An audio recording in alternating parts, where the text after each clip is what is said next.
نحمده ونصلي على رسوله الكريم وعلى آله وأصحابه أجمعين. أما بعد، أعوذ بالله من الشيطان الرجيم. بسم الله الرحمن الرحيم. والآخرة خير وأبقى إن هذا لفي الصحف الأولى صحف إبراهيم وموسى. صدق اللہ. آج بس خداتی سناؤں گا. بہت ہی اہم مضامین ہیں. اللہ تعالیٰ ہم کو سننے سمجھنے عمل کی توفیق دے. ہم سب محتاج ہیں عمل کے. دنیا بھی ہے آخرت بھی ہے، دونوں ساتھ چل ہی رہی ہے.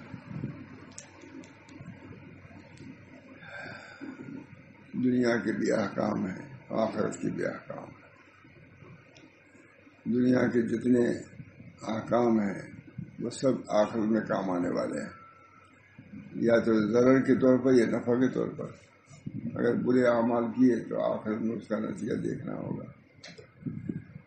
وَأَمَّا مَنْ ثَقُلَتْ مَوَازِينُهُ فَهُوَ فِي عِيشَةٍ رَاضِيَةٍ وَأَمَّا مَنْ خَفَّتْ مَوَازِينُهُ فَأُمُّهُ هَاوِيَةٌ وَمَا أَدْرَاكَ مَا هِيَهْ نَارٌ حَامِيَةٌ وَمَنْ يَعْمَلْ مِثْقَالَ ذَرَّةٍ خَيْرًا يَرَهُ وَمَنْ يَعْمَلْ مِثْقَالَ ذَرَّةٍ شَرًّا يَرَهُ. کتنی آیتیں ہیں. جب تو آیت قرآن اسی لیے ہے ہی ہے تو ظاہر ہے کہ ایک دو آیت نہیں، مان کتنی ہے. بل باقیات الصالحات خیر عند ربک ثواب و خیر عملا. معمولی آیتیں ہیں مثال دو تین دن تو بیان کرتا رہے. بل باقیات الصالحات خیر عند ربک ثواب و خیر عملا. باقیات صالحات میں یہی ہے: سبحان اللہ والحمدللہ لا الہ الا اللہ واللہ اکبر ولا حول ولا قوت الا باللہ. اس میں اسے پورا دینی تفسیر مختلف ہے، اقوال بہت سے ہیں. والباقیات الصالحات خیر عند ربک ثواب و خیر عملا. نبی صلی اللہ علیہ وسلم نے بار بار ادھر متوجہ فرمایا ہے. تب کہ آپ تو مذکر تھے. مذکر فإن الذکر تنفع المؤمن. آپ کا کام ایمان دے دینا نہیں ہے، ایمان کی طرف متوجہ کرنا ہے بس. مذکر فإن الذکر تنفع المؤمن. آپ تذکیر کیجیے، یاد دہانی کیجیے. کس لیے یہاں آئے ہو، یہی یاد دہانی. مذکر فإن الذکر تنفع المؤمن. مومنین کو نفع ہوگا. یہ تذکیر ہی ہے، اسی کی ترجمانی ہے، اسی کی یاد دہانی ہے. مذکر فإن الذکر تنفع المؤمن.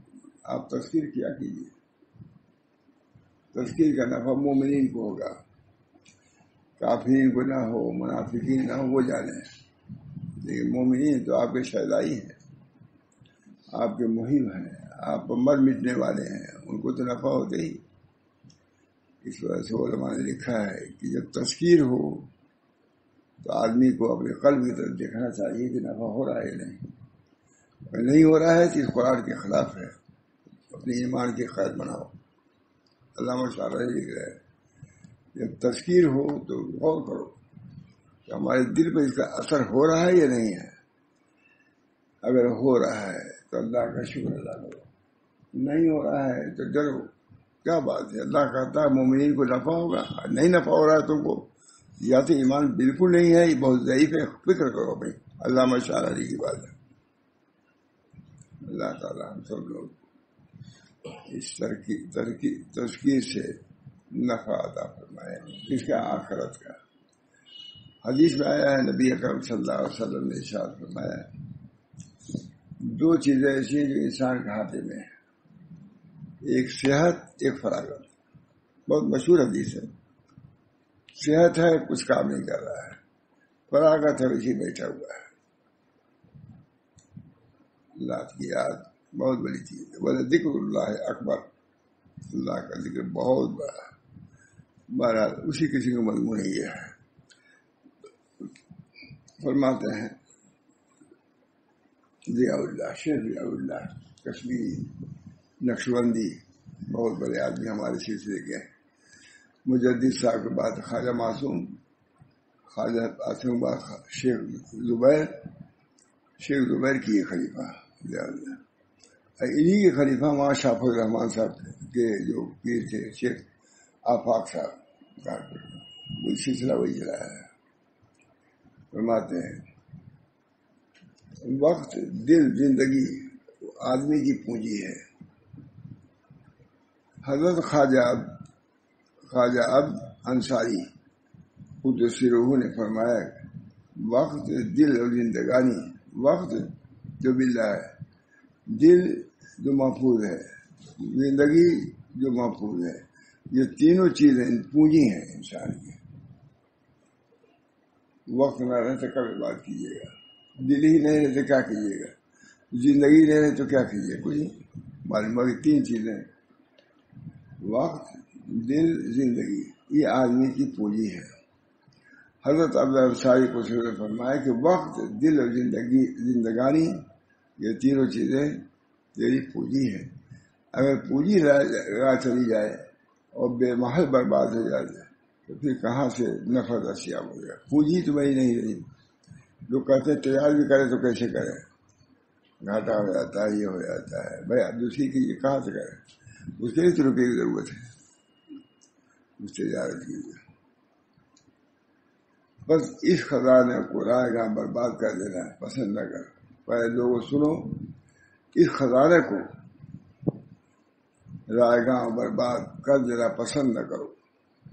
اگر تو نے ایسا کیا تو تم مفلس اور خالی ہاتھ چلے جائے گا، خالی ہاتھ، کچھ نہیں۔ اللہ محفوظ رکھے۔ اس لیے کہ ہر شخص ہر سانس میں بے قیمت متاع حاصل کر سکتا ہے، یہ کتنی تسلی کی بات ہے۔ ہر آدمی ایک لمحہ کے لیے بھی اگر اللہ کی طرف متوجہ ہو جائے نجات پا جائے گا۔ پوری زندگی گزر جاتی ہے، ایک لمحہ بھی اللہ کے لیے نہیں نکلتا، کچھ نہیں۔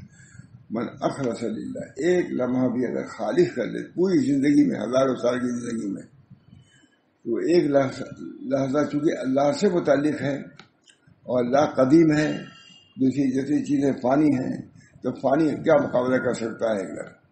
ایک لمحہ اللہ والے کا مقابلہ لاکھوں کروڑوں سال نہیں کر سکتا، تب برباد۔ کیونکہ اللہ باقی ہے، اس کا نام بھی باقی ہے، اس کا تعلق باقی ہے، اس سے محبت بھی باقی۔ ہمارے ادھر بہت فرماتے تھے کہ سب چیز دنیا کی ختم ہو جائے گی وہاں مگر محبت اللہ، کیونکہ اللہ باقی تو اس سے محبت بھی باقی ہے، محبت وہاں بھی ہے۔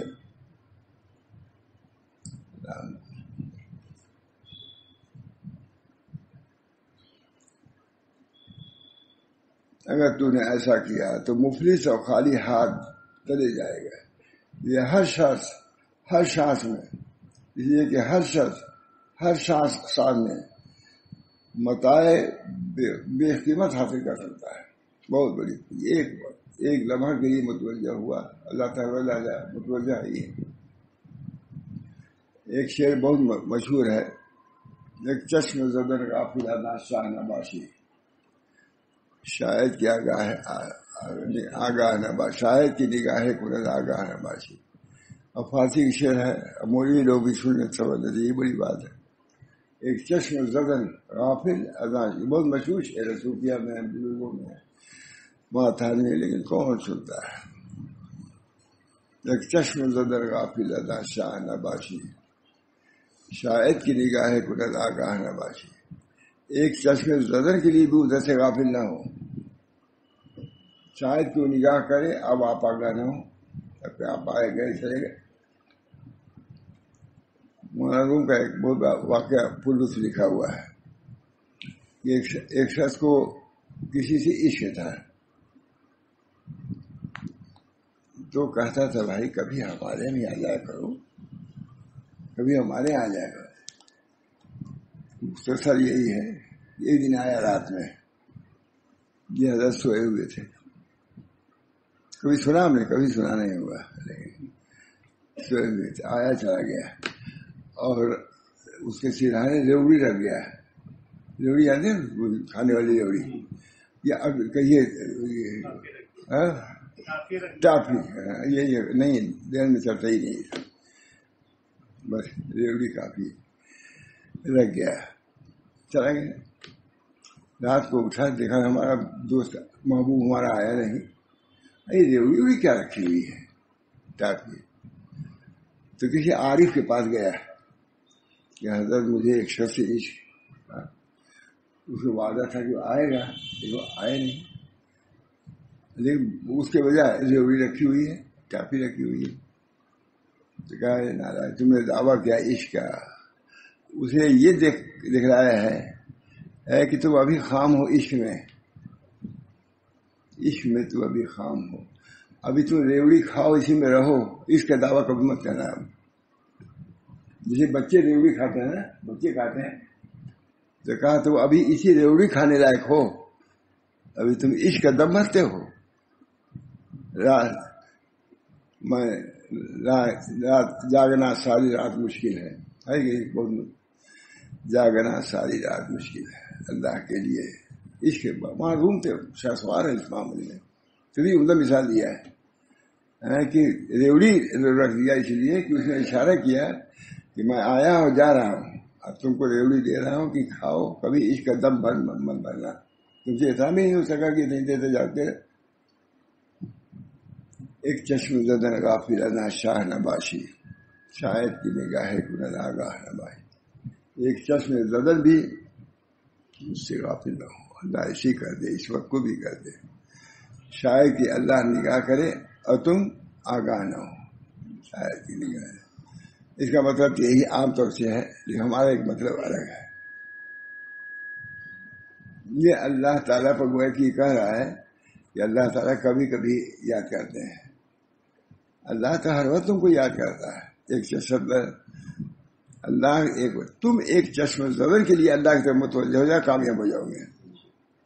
معاشر ہے کہ ایک چشم زدن غافل نہ ہو اللہ سے، شاید کوئی نگاہ کرے اور تم غافل نہ ہو، تو میں کہتا ہوں نہیں، اللہ تو ہر وقت آگاہ دینے کے لیے، ہم اپنے کو کہیں ایک چشم زدن کے لیے ہو جا فائزیاب ہو جاؤ گے۔ علوم کے وہ ملتی جو ہماری بات ملتی رہتی ہے نا، ایک چشم زدن غافل نہیں، ایک چشم زدن کے لیے آگاہ ہو جاؤ، تو اللہ تو آگاہ ہے ہی ہے، وہ بیدار ہے، وہ تم کو دے گا۔ لا تأخذہ سنۃ ولا نوم، اس کو تو اونگ آتی ہے نہ نیند آتی ہے۔ ہمیں حقیقت اختر صاحب کے سامنے بیان کیا، میں نے ہمارے شعر کا مطلب میں یہ بیان کرتا ہوں، الٹ دیتا ہوں۔ وہاں تو اللہ پر ہے کہ شاید تو نگاہ کرے، شاید نگاہ کرے، اللہ ظاہر کو نگاہ ہماری طرف، تمہاری نگاہ نہیں ہے۔ ایک لمحہ کے لیے پوری زندگی میں نکال لو اللہ کے لیے، کامیاب ہو جاؤ گے۔ اسی ایک لمحے کے لیے سب پاپڑ بیچا جا رہا ہے، سب آنا جانا چلتے ہیں ایک لمحے کے لیے، وہ لمحہ اگر مل گیا کامیاب، اسی لمحے کے لیے۔ اللہ ہم سب لوگوں کو وہ لمحہ دلا دے۔ حضرت نے فرمایا کہ بہت بڑے عالم تھے، صدیق صاحب کے استاد تھے، کہا مولانا وہ لمحہ کہاں ملتا ہے؟ انہوں نے بتایا کہ حضرت مشائخ کی صحبت میں ملتا ہے۔ وہ ہوائیں نسیم صفات کی ہوائیں چلتی ہیں، اس وقت جو اس سے آ گیا اس جھونکے میں سرسار ہے۔ محمد اللہ جو صدیق صاحب کو استاد تھے، بہت اچھے، بہت دیر آدمی تھے۔ اللہ تعالیٰ ہم سب لوگوں کو اپنے ایک لمحے کو اللہ کے لیے برقرار رکھنے کی توفیق مرحمت فرمائے۔ صحبت کی تاثیر، یہ دولت اہل اللہ بزرگان کی صحبت کے بغیر حاصل نہیں ہوتی، لیکن وہ آ بھی جائے، کیونکہ ان کی صحبت میں ایسا اثر ہے کہ انسان کو حق سبحانہ و تعالیٰ کی دوستی کے شرط سے مشرف کر دیتا ہے، اور بشری قدرتوں اور نفسانی سیاہیوں کو دور کر دیتا ہے۔ جب اولیاء اللہ کے دل پر فیض وارد ہوتا ہے تو تمام اہل مجلس اپنے اپنے اعتقاد کے موافق اس فیض سے حصہ لیتے ہیں۔ الفاظ بھی بہت ہوتا ہے۔ جب اولیاء اللہ کے دل پر فیض وارد ہوتا ہے تو تمام اہل مجلس اپنے اپنے اعتقاد کے موافق اس فیض سے حصہ لیتے ہیں۔ اس کی مثال اس طرح ہے کہ جب تیل کو خوشبو اور پھولوں کی صحبت ہوتی ہے، اس کی خوشبو تیل میں آمیزش ہو جاتی ہے، اور اس کو اپنی طرح بنا لیتی ہے. مان لیجیے پہلے کائے کا تیل ہوتا ہے, معمولی تیل ہوتا ہے, السی کا تیل ہے, اس کا نام بھی بدل دیتا ہے, چمیلی کا تیل ہو گیا وہ. اب اس کو السی کا تیل نہیں کہتے, سرسوں کا تیل نہیں کہتے, تلی کا تیل نہیں کہتے, کیا کہتے ہیں؟ چمیلی والا تیل لے آؤ. ارے تیل تو نہیں ہے چمیلی کا, وہ تو خوشبو اس کی ہے. تو خوشبو سے ماہیت بھی بدل جاتی ہے, یہ کہہ رہے. عبد الغنی صاحب اس کو بہت بیان کرتے تھے, لیکن انہوں نے اور ان کا طریقے بیان کیا ہے. بہت اس پر تقریر کرتے تھے, لکھا ان کی کتابوں میں. جب تیل کو خوشبو اور پھولوں کی صحبت ہوتی ہے تو ان کی سب خوشبو تیل میں آمیزش ہو جاتی ہے اور اس کو اپنی طرح بنا لیتی ہے. اسی طرح سے اولیاء اللہ کی صحبت کا اثر ہے. ان کا فیض ہم نشینوں کے جان کے مغز کو معطر کر دیتا ہے اور بری صفتوں کو پسندیدہ صفتوں سے بدل دیتا ہے. اللہ شکر, اللہ ایسی بہت سی جگہ بنا دے گا. باتیں ہی رہے گی بچہ. یا اہل اللہ ہے خود صحبت کی تاثیر. کونوا مع الصادقین, یا اتقوا اللہ کونوا مع الصادقین. سچوں کے ساتھ رہو. سچوں جیسے صفات کی دو مطلب ہے, ایک ہی سچوں کے ساتھ رہو, ایک ہی سچوں کی صحبت نہیں, ان کی صفات کو اختیار کرو. مع صادقین معنی جیسے وہ بعض صفات ہیں, بعض صفات حسنہ ہیں, تم ان کے جیسے ہو جاؤ. دو مطلب ماتا نے اور کہیں نہیں لکھا ہے. ایک یہ کہ صحبت, اس سے عام طور سے سبھی یہی پڑھتے ہیں, یہی بیان بھی کرتے ہیں. کونوا مع الصادقین, سچوں کے ساتھ ہو جاؤ, یعنی ان کے ساتھ رہو تو یہ. اور تھانے لکھا ہے کہ اصل برکت اس کو لیا ہے کہ صادقین کے ساتھ, ان کے صفات میں ان کے ساتھ ہو جاؤ. مجھے صرف اختیار کیا تھا تو نجات مل گئی, تو تم بھی صرف اختیار کرو گے نجات پا جاؤ گے. سمجھ گیا ہم قرآن دیکھیے. حدیث شریف میں وارد ہے کہ نیک ساتھی کی مثال عطار کی طرح ہے. اگر وہ اپنے عطر سے کچھ بھی نہ دے تو بھی اس عطر کی خوشبو سے حصہ مل جاتا ہے اور دماغ کو تازہ کرتا ہے. لیکن برے آدمیوں کی صحبت کا ویسی ہی حال ہے جیسے لوہار کی بھٹی. خود حضور نے مثال دیا ہے, اگر آگ سے کسی کے ہاتھ پاؤں کپڑے نہ بھی جلے, کوئی چنگاری لگے جل گئی چنگاری. باطنی استعداد ہر شخص کے اندر ودیت ہے. اے عزیز, اس مطلب کو یقین دل سے جان. اس دولت کے حصول کی لیاقت ہر ایک فرد انسانی کو دی گئی ہے. جب یہ فرض ہے اللہ سے تعلق, تو سب کے اندر استعداد ہے. میں نے بتلایا تھا کہ کوئلے کے اندر بھی استعداد ہے کہ شعلہ بن جائے, لیکن محنت کی ضرورت ہے. کوئلہ تو ادھر ادھر پڑا ہوا ہے, اس کو لے آئے, آگ لگائے, شعلہ بن جائے. اس کے اندر گرمی صفت پیدا ہوگی, روشنی کی صفت پیدا ہوگی. تو ماموں کو مسا نے بہت علماء تھے اس میں بیان کیا. دیکھیے یہ کوئلہ آگ سے سیکھنے کے لیے آئے تھے, لیکن کسی کا ذہن اس طرف گیا کہ اس کوئلے میں صفت تھی کہ شعلہ بننے کی. ہر انسان کے اندر اللہ نے صلاحیت رکھی ہے کہ اللہ سے تعلق کو پیدا کر سکتا ہے. اللہ ہم سب کو توفیق.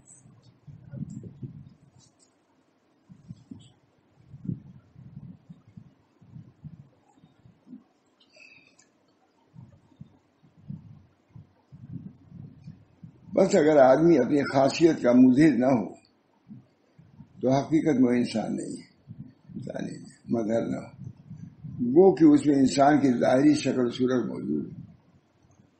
جیسے زنگ خوردہ لوہا کسی کام پر نہیں رہتا اور محض ایک بے فائدہ چیز ہے. اور یہ بات تو اظہر من الشمس ہے کہ بے فائدہ چیز پر کچھ اعتبار نہیں کیا جا سکتا. بس خوب جان اور آگاہ ہو جاؤ اور اس دولت کی قدر پہچان اور کوشش کر کے غفلت کا پردہ اٹھ جائے. اللہ تعالیٰ سے کوشش کر کے غفلت کا پردہ اٹھ جائے, اور تیرا کوئی سانس بھی اللہ تعالیٰ کے حضور اس کی یاد کے سے سوا جانے نہ پائے. جملہ انبیاء کرام صلی اللہ علیہ وسلم محض اسی غرض سے مبعوث ہوئے کہ دنیا کے لوگوں کو اللہ کا راستہ دکھائے. نام 24,000 ہندوستان میں بھی آئے, مجھے فرماتے ہیں ہندوستان میں بھی آئے. لیکن کوئی ایک امتی ہوا، کوئی ایک بھی نہیں ہوا، یہ بھی لکھا وہ مکشوف کیا کہ انبیاء تشریف یہاں بھی لائے ہیں، اتنی بڑی جگہ میں نہیں انبیاء آئیں گے، لیکن زمین شرک آمود، شرک آمیز ہے، نہیں مانا، توحید نہیں مانا، چاہے ایک آدمی.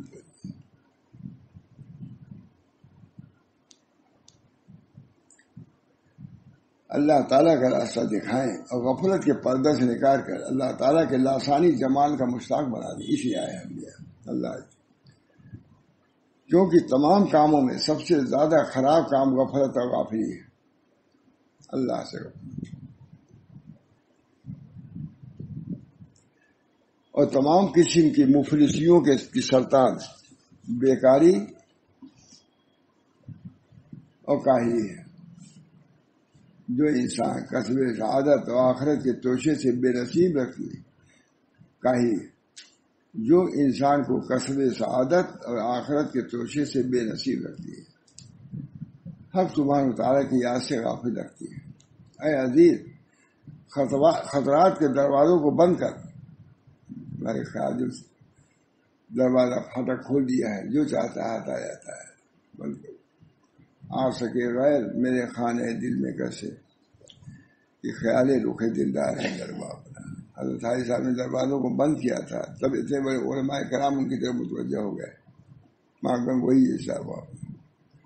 اے عزیز، خطرات کے دروازے کو بند کر اپنے تئی بندگی اور فرمانبرداری کرنا اور تمام عبادتوں غیر عبادتوں میں دل کو حاضر کرنا جوان مردوں کا کام ہے. چنانچہ جملہ کتب سماویہ اور انبیاء کرام کی احادیث اور اولیاء اللہ کے ارشادات اور مشائخ کے کلام اس مطلب پر گواہی دے رہے ہیں.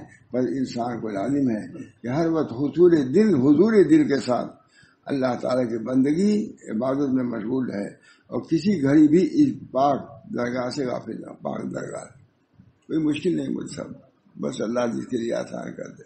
دعا کیجیے ہم لوگ کے لیے بھی آسان ہو جائے.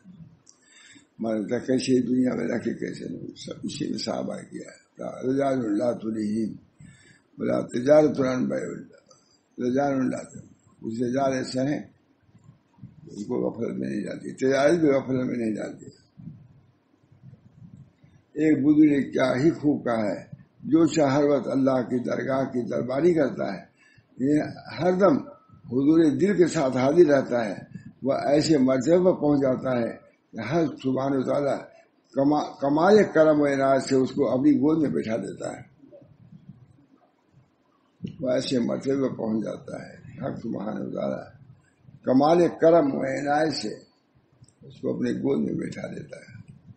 مسلمی میں ہے ترا ایک پند بس ہر دو عالم کہ بن نائب جانب بے خدا عالم. اگر تو پاسداری پاس الفاظ، اگر تو پاسداری پاس الفاظ بس سلطانی رسالت پاس. تجھے دونوں جہان میں صرف ایک ہی نصیحت کافی ہے، اور وہ یہ ہے کہ تو اللہ کی یاد کے سوا ایک سانس بھی نہ لے. اگر تو ان چند سانسوں کی حفاظت کرے تو اس حفاظت کی بدل تجھے قضا و قدر بادشاہ تک پہنچا دے گی.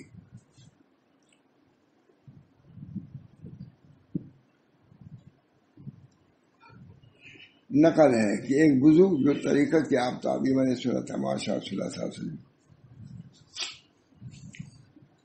نقل ہے کہ ایک بزرگ جو طریقت کے آفتاب اور حقیقت کے پیشوا ہیں فرماتے ہیں کہ میں نے مکہ معظمہ میں دو آدمیوں کو دیکھا.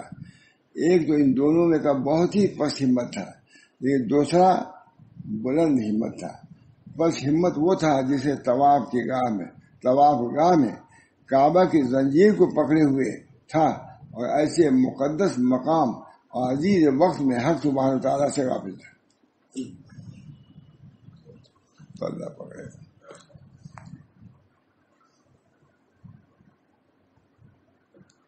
کعبہ کی زنجیر کو پکڑے ہوئے تھا اور ایسے مقدس مقام اور عزیز وقت میں حق سبحانہ تعالیٰ سے غافل.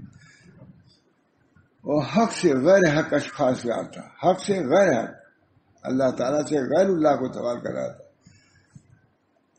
اور بلند ہمت وہ نوجوان تھا جس کو میں نے بازار مینا میں دیکھا کہ 50,000 اشرفی کا سودا کر رہا تھا، اور اس فرصت میں ایک لحظہ بھی اس کا دل حق سبحانہ تعالیٰ کی یاد سے غافل نہیں تھا.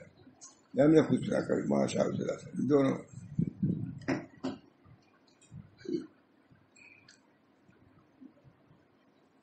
رجال اللہ تلہم تجارت ولا بیع عن ذکر اللہ، ایک جماعت جن کو خرید و فروخت حق سبحانہ تعالیٰ کی آگاہی سے روک نہیں سکتی، غافل ہونے نہیں دیتی۔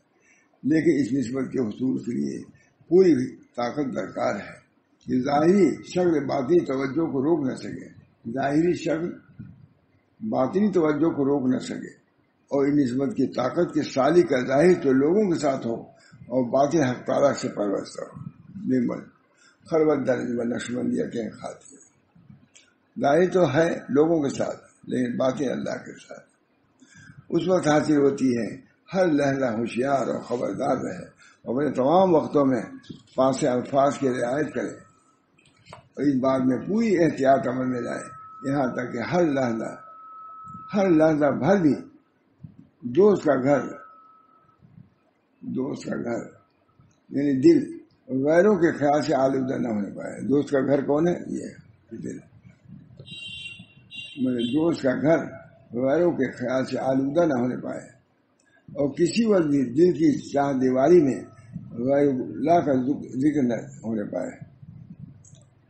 جب ایک آن کی آن میں صاف دلی کے ساتھ حق سبحانہ تعالیٰ کی طرف متوجہ ہوا، جب ایک آن کی آن میں صاف دلی کے ساتھ حق سبحانہ تعالیٰ کی طرف متوجہ ہوا اور اس مدعا کو راستہ حاصل ہو جائے تو اس مدعا کا راستہ حاصل ہو جائے تو کسی کی کوئی اللہ کی درگاہ سے شہود سے پوشیدہ نہیں سکتی سب چیز۔ اگر ایک لمحہ بھی ہو گیا سب چیزیں ظاہر ہے، بلکہ اس مقام میں قرب ہی قرب ہے۔ دوسری جب ایک آن کی آن میں صاف دلی کے ساتھ حق سبحانہ تعالیٰ کی طرف متوجہ ہو اور اس مدعا کا راستہ حاصل ہو جائے تو کسی قسم کی کوئی چیز اللہ تعالیٰ کی درگاہ کے شہود سے پوشیدہ نہیں ہو سکتی، بلکہ اس مقام میں قرب ہی قرب ہے۔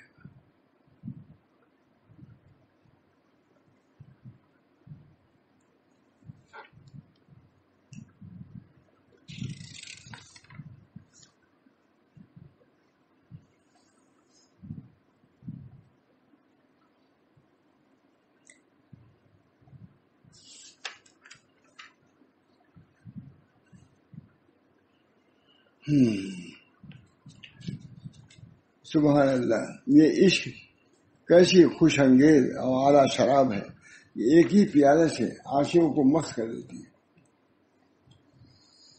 اور اصلی مطلب تک پہنچا دیتی ہے۔ یہ عشق کیا ہی درشدہ نور ہے کہ عاشقوں کے مجلس کا چراغ ہے اور مشتاقوں کی شام کا سورج ہے۔ اللہ کی محبت،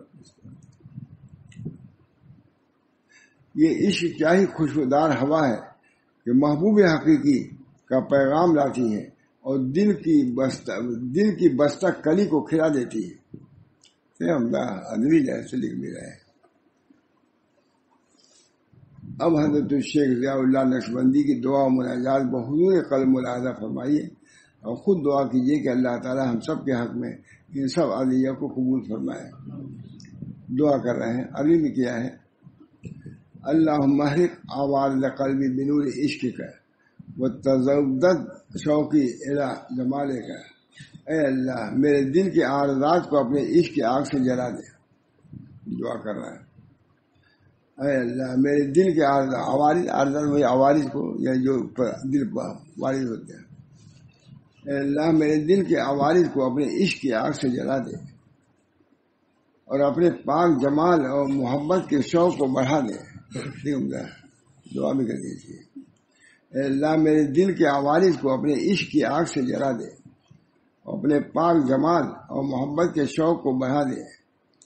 میرے دل کو اپنی معرفت کے نور سے روشن کر دے اور میرے اور آپ کے درمیان جو ایک قسم کا پردہ ہے اسے ہٹا دیجیے۔ بندہ اور اللہ کے درمیان پردہ ہے۔